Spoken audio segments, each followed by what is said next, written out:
nome é Léo César e eu vim de uma outra denominação, que minha vida era muito amarrada, não prosperava, eu sempre almejava em ter as coisas, buscando uma direção e nunca conseguia, não conquistava, né? Eu via os amigos crescendo, via as outras empresas prosperando, e a minha empresa, eu tenho um estúdio, então, ou seja, eu tentava buscar em crescer na presença do Senhor, na prosperidade, e tudo ficava amarrado. E eu sentei com a minha esposa, e sempre buscando ao Senhor, e pedi para Deus me dar uma direção.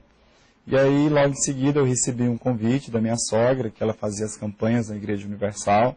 Ela buscava sempre falava para mim sobre a Fogueira Santa. E eu cheguei na Igreja Universal justamente na semana da Fogueira Santa, né?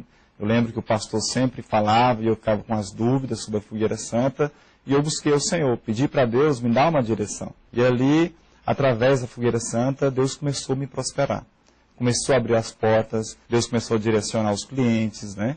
Deus começou a me abençoar, vindo clientes de todas as cidades, de todas as regiões, em Brasília. Deus abriu as portas para mim em Brasília, hoje eu tenho uma empresa em Brasília também.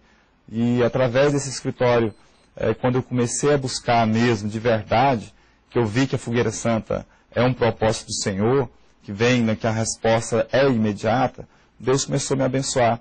Me trocou de carro, me deu um carro zero. E em seguida, Deus também abriu as portas de uma chácara, que hoje no valor de 150, 200 mil reais, que aos olhos naturais eu não tinha condições a ter. E a minha vida financeira está sendo transformada através da Fogueira Santa.